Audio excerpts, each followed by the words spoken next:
Hi, this is Duff, WA7BFN, and welcome to This is LICW, a look at what's new, noteworthy, and happening in the Long Island CW Club for March 2025.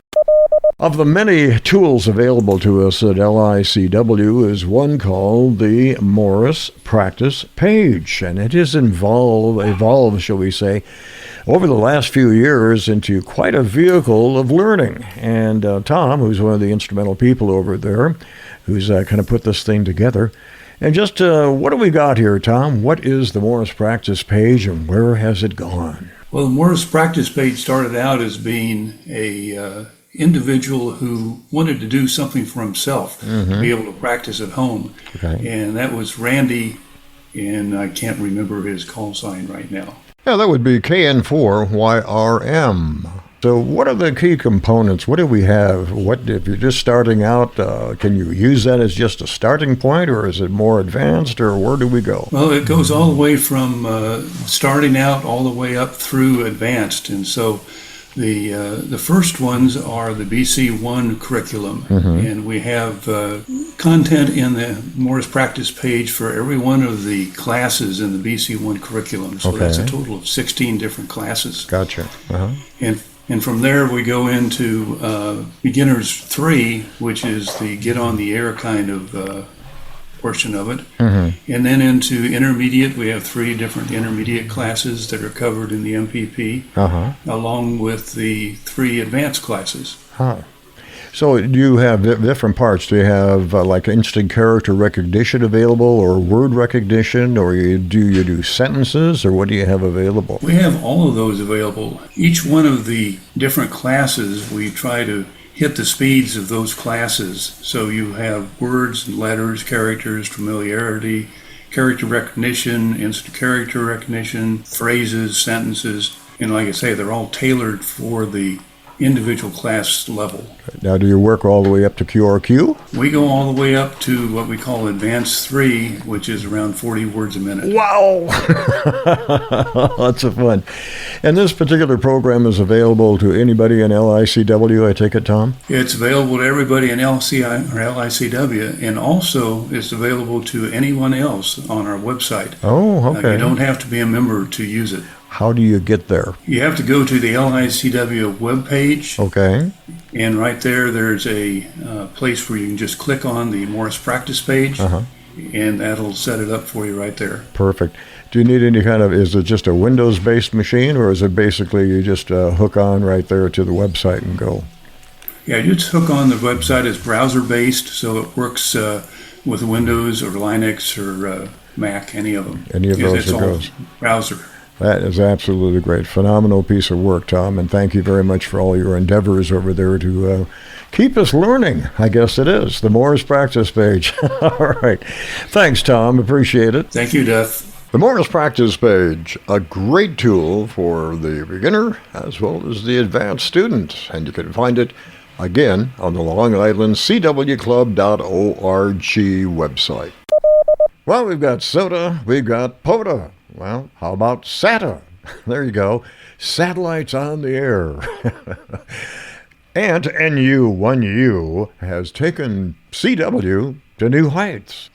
So how did you end up trying this on for size? Just out of curiosity. So my roots are as a satellite operator. That's the thing that really got me excited about ham radio. And myself and the wife at the time, we would do a lot of sat op work, mostly roving, so that we could get other folks grid squares, new grid squares. Satellite operators, right. Yep. We like to exchange grid squares, not just call signs or parks or that sort of thing. Right. So we were either going out and roving, giving out new grid squares to folks for that didn't have an operator in that grid square. Right. Or we would be chasing grid squares ourselves. A friend of mine got an award for every grid scare I guess there is in the U.S. and the world or whatever, but whatever it is, a pretty nice award that he picked up. So have you got any of those, I take it? So Gridmaster is the one that is the coveted one that most folks chase. It's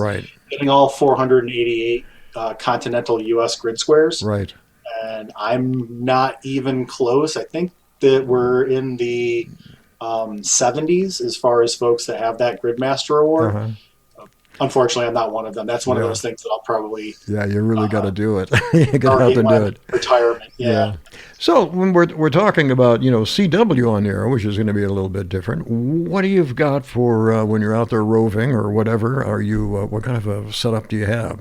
I imagine it's similar to POTA. I would imagine. It's a little bit more complex than POTA. So I Okay. have an IC 9700, which is both my home rig and it's my POTA rig when it comes to doing satellite work. Got one right And here. Yep. Got the same one. yeah, Yep. at home I have a Yaesu rotator on the house, Adzel. which allows me to sit inside Aha. and Yeah. work the satellites where it's got the azimuth and elevation, Right. spins around, goes up and down, follows the satellite. Okay. So that's my comfortable way of operating. Out in the field, it's more difficult because I'm looking at my cell phone to see where Sure. the satellite is in the sky. I'm pointing Uh-huh. the antenna in the direction of the satellite. I'm spinning the arrow antenna to make sure I got the right polarization. And if I happen to be working CW at the same time, I also need to either key the key or hit the paddle. Okay. So it's way more complicated out in the field. Yeah, I can imagine that. What do you have for a app basically to chase the satellite or to find it? You got one on your phone or what? Yeah, ISS detector, and you can load whatever satellites you want to chase in there, and it'll give you exactly where in the sky it's going to be or where it is currently. So it's pretty good app. There's a few different ones. That's the one I use. Uh-huh. There's a number of ham satellites up there. Of course, I guess there's some new ones going up as well. Is there one particular or a particular set, or is it open to any of the amateur satellites at this point? There's a few. Unfortunately, there aren't as many as there used to be. Really, the go-to satellite that everyone uses most of the time when it comes to linear and CW Right. is RS-44. Okay. That one's been a workhorse. It's got a very large bandwidth Mm-hmm. to allow you to work a whole bunch of different stations. It's got a large footprint because it's really high up in orbit. Not as high as Green Cube was, but that satellite is no more, and that was just a packet satellite. So how does the basics work when you work a satellite? Let's say, for example, you've got your 9700 out there and you've got your antenna. Let's say we've got that all figured out. What do you do? Do you call CQ? Do you have a particular frequency? Or where do you go? Where do you start? There's a lot to that question. Where do you start? The first thing that you really want to do is figure out whether you want to work an FM satellite or a linear satellite. Okay. Because Can you there's tell a me the difference. difference between those two? What's a linear? What's an FM? Yeah, so an FM satellite are the quote-unquote easy satellites Okay. because all you really need to work it is an HT. Right. And that HT will need to be able to transmit on VHF and receive on UHF or Right. vice versa. Okay. All right. Ideally, you want to have full duplex so you can hear yourself on the satellite, Okay. but you don't have to. Right. Kind of And shooting in the blind, so to speak, when you're doing that, I would imagine. Yeah, if you don't have full duplex, it makes it incredibly difficult, and you don't know if you're stepping on someone else Gotcha. or if Yeah. you're even making it up to the satellite. So Oh. it's a lot harder to do without full duplex. Okay.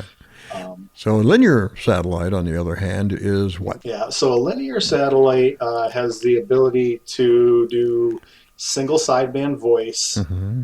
FT4, CW, all at the same time on the satellite. So there's kind of, it's the wild, wild west when it comes to where you transmit on the satellite. I'm sure that there's recommended places to go, but Mhm. I really just look at the waterfall Okay. on my radio to figure out where in general I should be. Yeah.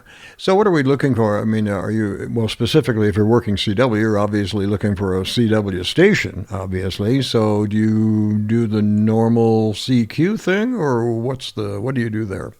Yeah, on satellite, it's pretty easy to work CW if you have a 9700 because you can see the CW signal Sure. if someone's calling CW. Right. If not, you just find yourself in free space away from all the folks that are doing sideband, and just start calling CW, or sorry, CQ. Sure. You start calling CQ. Yeah.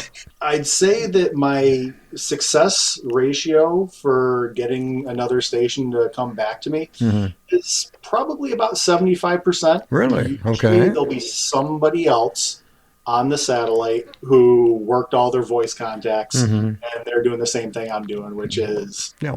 You better try a different mode, see where it goes.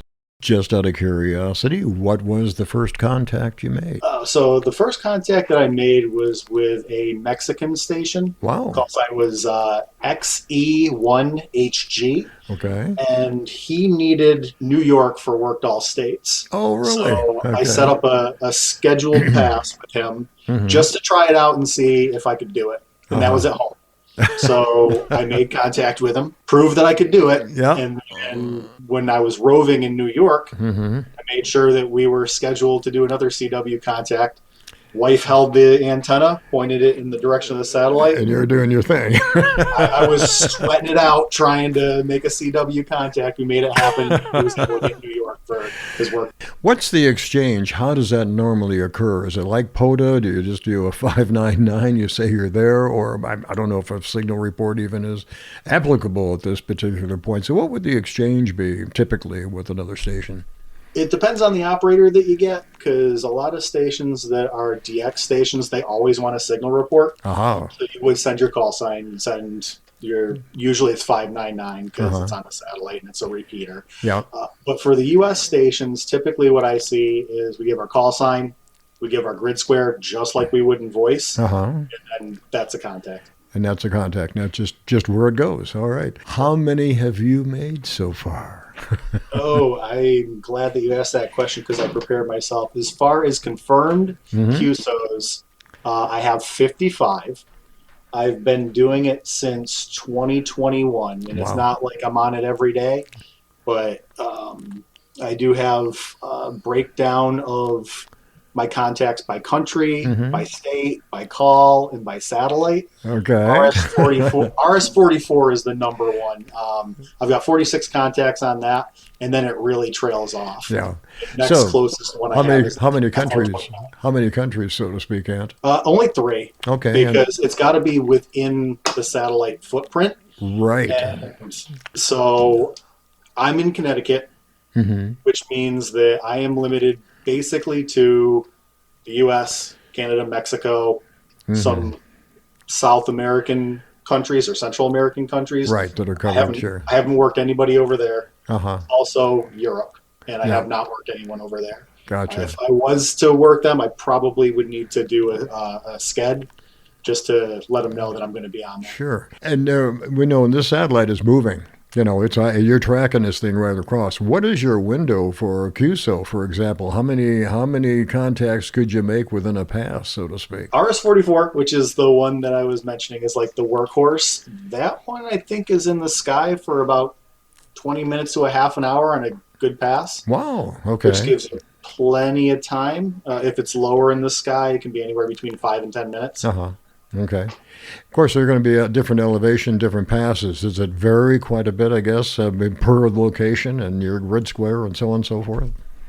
Yeah, depending on where the satellite's crossing in the sky, you might be in the middle of the footprint and it goes right over the top of your location, and you have the most amount of time working it. Sure. But it can also pass and just barely clip you in the footprint, in which case you need to have a really good line of sight to the satellite. Right. Elevation helps if you're up on a mountain or a hill or in the plains where there's no buildings or trees in the way.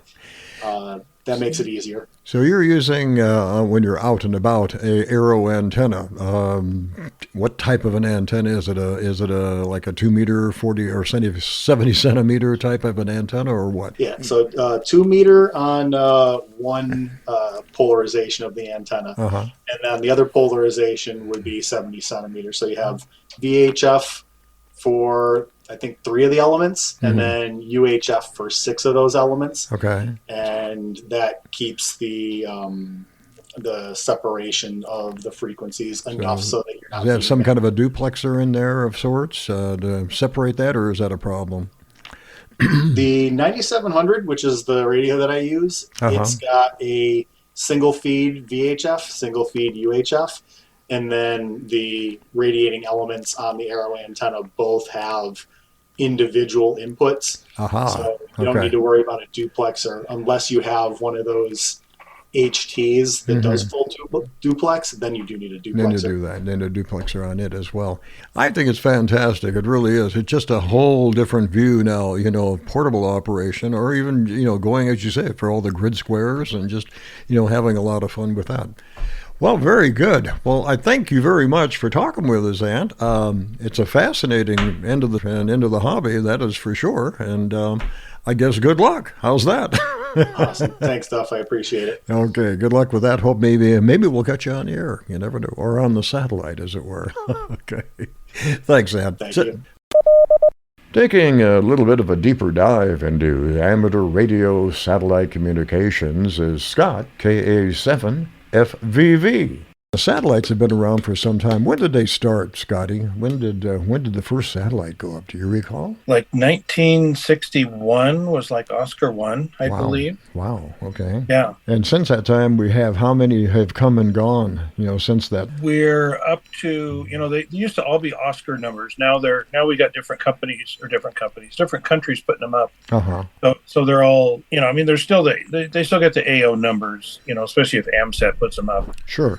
Or AMSAT Oscar, but you've got other companies, that are putting them up. And the latest satellite that actually is quite active, they just activated on the 19th of January. Wow!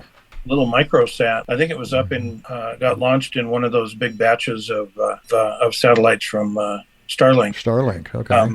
But it's SO 124. Huh. So we came a long ways from AO1 1 to 124. 124. The first FM sat was in January of 1990, which was AO14. So there was our 14th amateur satellite. Wow. Way back then in January of 1990. So most of these things basically, where they piggyback on various launch vehicles then to get them in orbit. Is that how it usually works? Yeah, the early ones used to be what they called ballast for a main satellite, the person who was actually paying for the launch. And then here, in the last quite a few years, of course, it's been, hey, you got to pay your way. Less than obviously the primary satellite payload, yeah. But still, it's and then they got these rideshare ones, like the last batch with Starlink, 131 satellites. Wow, that's something. In one launch. Yeah. I mean, if you go on their page and look at that one, it was like their last rideshare one, and you look at that stack that they had underneath the fairing. I mean, it's just amazing. Yeah, so they cram all those satellites on there.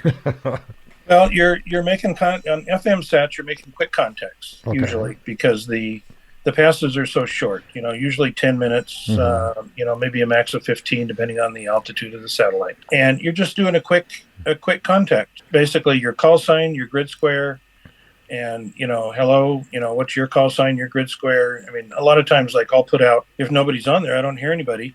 I'll just key up and put out my call sign and my grid square, and usually get a return if there's somebody listening. On SO50 today, a guy was doing that actually just talked to a guy in Arlington, Washington. Okay. And he put out his call sign in grid square, and I said, QRZ, such and such, call sign or the grid square. Sometimes you don't catch it the first time. Right.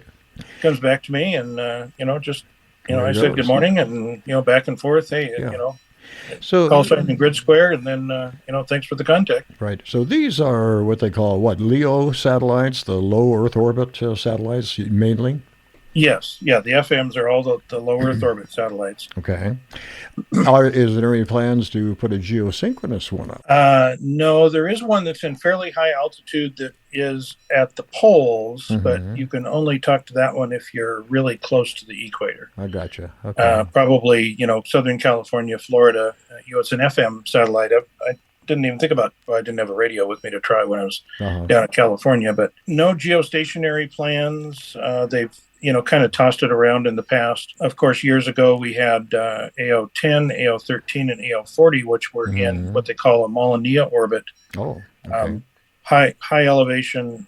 It's the same orbit that Russia puts communication satellites in. Oh, okay. And they still use it today. Yeah. And that's how we got the ride for those. But those were kind of pricey.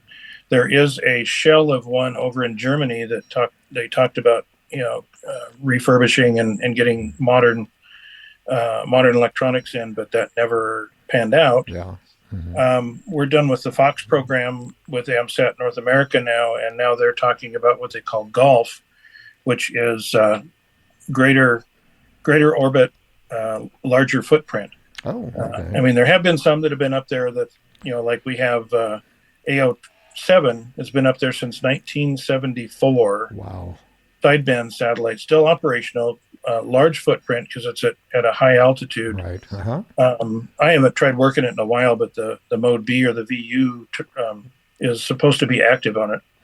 That's our oldest operating sideband satellite. And then for an FM satellite is SO50. In December, it had been operating for 22 years. Wow, isn't that amazing? It speaks to the technology and the development, basically, of the amateur technology, and I guess all the guys that put this thing together. Is it totally amateur, or we got some other people involved in putting this thing together? Most of the time, it's just totally amateurs doing it. Right, and then voluntary. Were they looking for donations basically to support this thing? Is that how it works?